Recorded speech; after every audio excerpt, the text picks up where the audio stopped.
ગઈકાલે રાજ્યસભામાં કેન્દ્રીય કૃષિ મંત્રી શિવરાજસિંહ ચૌહાણે આડકતરી રીતે મોદી સરકારની અંદર માત્ર અને માત્ર ખેડૂતોની વાહવાહી કરવાની, ખેડૂતોની વાતો કરવાની અને પીઠ થપથપાવવાની, બાકી વાસ્તવમાં ખેડૂતોને કોઈ લાભ આપવો નહીં, આવું એને આંકડા રજૂ કરીને સાબિત કરી દીધું.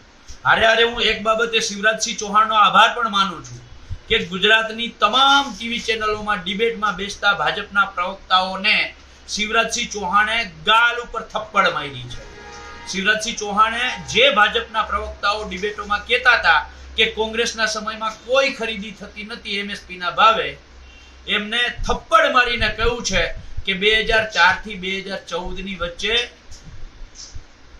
જ્યારે કોંગ્રેસની સરકાર હતી ત્યારે 40 કરોડ 79 લાખ કરોડની મેટ્રિક ટનની ખરીદી એમએસપી ના ભાવે થઈ હતી. નંબર 1.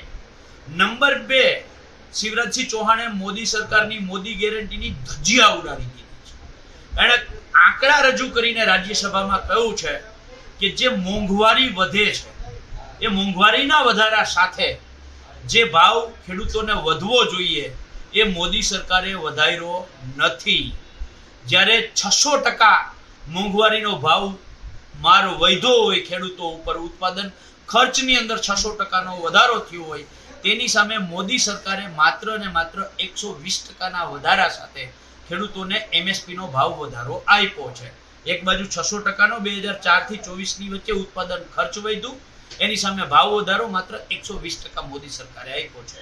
એને આંકડા રજૂ કર્યા છે કે કોંગ્રેસના સમયની અંદર ખરીફ સિઝનમાં 2004 થી 2014 ની વચ્ચે 40 કરોડ 79 લાખ મેટ્રિક ટનની ખરીદી થઈ.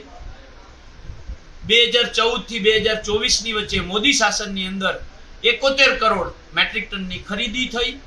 જ્યારે કોંગ્રેસે 2004 થી 14 ની વચ્ચે ખેડૂતોને જે આ 40 કરોડ 79 લાખ મેટ્રિક ટનની ખરીદી સામે 4,44,000 કરોડ રૂપિયા ચૂકવા, જ્યારે મોદી સરકારે એટલે કે જે કોંગ્રેસે ખરીદી કરી હતી એનાથી ડબલ મેટ્રિક ટનની એટલે કે 40 ની સામે 71 કરોડ મેટ્રિક ટનની ખરીદી કરી, પણ ચૂકવણી કેટલી કરી? કે 12,51,000 કરોડની. મતલબ કોંગ્રેસના સમયમાં 40 કરોડ 79 લાખ કરોડની ખરીદી સામે 4 લાખ ચૂકવવામાં આવ્યા. એનો 600% મોંઘવારીનો વધારો કરે તો 24 લાખ કરોડ રૂપિયા ખેડૂતોને ચૂકવવા જોઈએ, અને એના ડબલ એટલે 40 ના 71 કરોડ જો કર્યા હોય ખરીદી તો 24 ના 48 કરોડ ખેડૂતોને ચૂકવવા જોઈતા હતા. આ 48 લાખ કરોડની સામે ચૂકવવામાં કેટલા આવ્યા છે? માત્ર 12,51,000 કરોડ.